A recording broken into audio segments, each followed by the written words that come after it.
Shalom, a paz do Senhor, mais uma gravação, Hebreus, hoje no capítulo 5, Jesus, nosso sumo sacerdote, que está ao lado do Pai, intercede por nós, por todos nós, para que o Senhor, o Pai Celestial, venha perdoar os nossos pecados e nós temos o direito da vida eterna. Quem vos fala, pastor Natanael Joaquim Souza, das Assembleias de Deus Renovada. Vamos.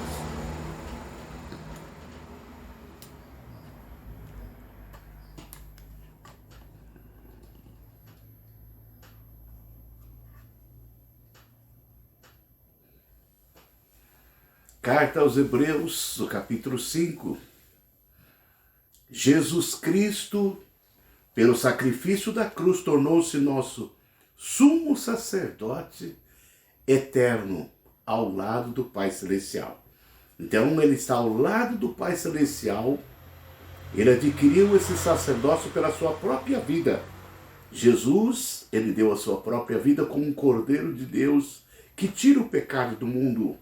Então Deus não aceita sacrifício humano, mas Cristo, por ser o sacrifício puro, sem pecado, ele veio e sacrificou a vida dele para salvar as nossas vidas ali no Calvário.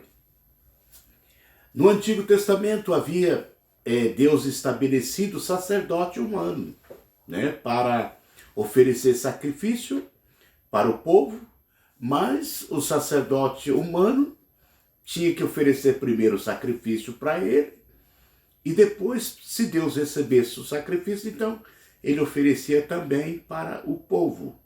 Mas o pecado do povo era apenas, ele ficava na tampa do propiciatório, era encoberto. Ele não era totalmente perdoado porque os sacerdotes do Antigo Testamento era falível também. Ele também era pecador.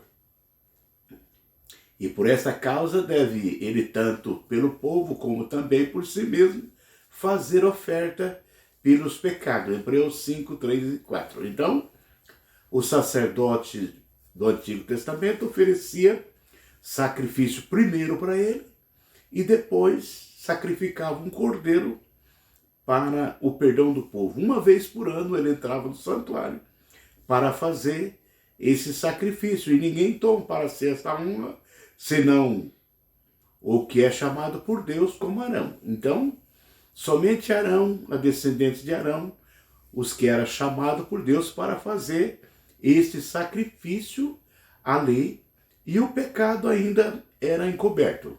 E esse sacrifício da antiga aliança era apenas simbólico. O cordeiro era o símbolo de Jesus, que viria para tirar o pecado do mundo como o Cordeiro de Deus. Assim também Cristo não se glorificou a si mesmo para se fazer sumo sacerdote. Mas aquele que lhe disse, tu és meu filho, hoje te gerei. Hebreus 5, 5 e 6. Então, já havia no plano de Deus de mandar Jesus como Cordeiro de Deus para tirar o pecado do mundo. João 3,16.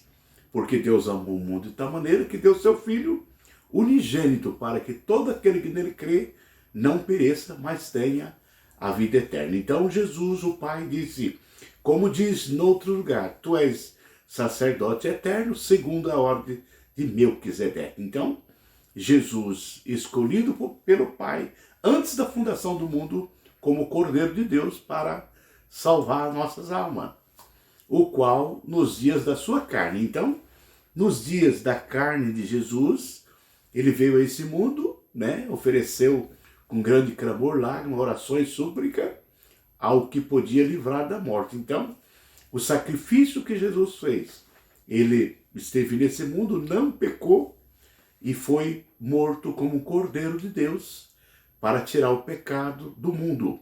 Ele ressuscitou no terceiro dia e subiu, está à direita do Pai, dali, como sumo sacerdote, ele intercede por nós, pelas nossas fraquezas, Ainda que era filho, aprendeu a obediência por aquilo que padeceu. Apesar da deidade de Cristo, ele se fez homem. Então, apesar dele ser Deus, ele se fez homem e se fez carne e veio a essa terra dando a sua vida para salvar a humanidade. Hoje ele é o nosso sumo sacerdote ao lado do Pai, sendo consumado. Então, quando Jesus consumou a salvação no Calvário, né, ele consumou, Pai, tudo está consumado. Então, ele comprou nossas almas pelo sangue que ele derramou ali no Calvário. Foi consumada a salvação, né? Cristo consumou o sacrifício perfeito da cruz do Calvário.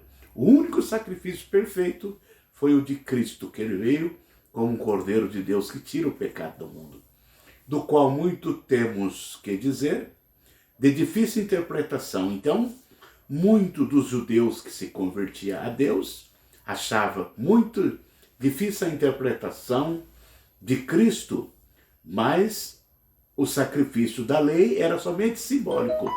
O verdadeiro é Cristo. Cristo é o verdadeiro sacrifício, né? Porque devendo já ser mestre. Então, eles já eram para ser mestre nesse assunto, porque tinham conhecimento da lei, dos Antigo Testamento, simplesmente interpretar que Jesus é o Cordeiro de Deus que veio tirar o pecado do mundo. Porque qualquer que ainda se alimenta de leite. Então, uma criancinha, ela se alimenta de leite, mas depois ela cresce e vai se alimentar de alimento sólido. Assim somos nós também, depois que temos o pleno conhecimento da palavra do Senhor, então nós vamos crescendo. Nós deixamos de ser menino e passamos a ser adulto na palavra do Senhor. Mas o mantimento sólido é para os perfeitos. Então, quando crescemos, então realmente passamos a discernir entre o bem e o mal, os quais, em razão do costume, têm o seu sentido exercitado para discernir tanto o bem como o mal. Então, quando a pessoa passa a ser adulto, ele sabe discernir o bem e o mal. Então, quando a pessoa precisa, todos nós precisamos ter todo o conhecimento da Bíblia para entender os mistérios da salvação de Cristo, que é o nosso sumo sacerdote, que está lá ao lado do Pai intercedendo para que nós podemos ganhar a vida eterna. Pessoa que sabe discernir o bem e o mal, está andando segundo o Espírito. Então Paulo escreveu aos Romanos, capítulo 8, versículo 1. Portanto, nenhuma condenação há para os que estão em Cristo Jesus, que não anda segundo a carne, mas anda segundo o Espírito. Então, o que é andar segundo o Espírito? É colocar fé em Cristo, na cruz, onde Cristo ofereceu a vida em sacrifício por nós. Então, ele é o nosso sacrifício, é a nossa propiciação que está ao lado do Pai. Está aí, então, a conclusão da palavra. Cristo, ele é o nosso sacrifício perfeito. Isaías, no capítulo 53, ele descreve Jesus como o Cordeiro de Deus que não abriu a sua boca. Ele foi o sacrifício, não abriu a sua boca, e ali foi morto, mas ressuscitou, e ele está à direita do Pai. E lá ele está intercedendo por nós. Então Jesus, a humanidade de Jesus foi para ele entender o nosso sofrimento. Então ele sabe quando nós estamos precisando. Então todos nós devemos nos apresentar diante de Jesus. Não precisa ter dúvida. Peça perdão dos seus pecados todos os dias. Todos os dias nós devemos sacrificar a nossa vida, pedir o perdão dos nossos pecados, colocamos nossa vida nas mãos do Senhor e Ele perdoa todos os nossos pecados. Então estamos preparados para o arrebatamento da igreja, ou se nós formos antes, nós estamos preparados também, porque Ele está à direita do Pai, ali pronto para perdoar os nossos pecados, intercedendo ao Pai. Deus abençoe a todos, na paz do Senhor. Amém.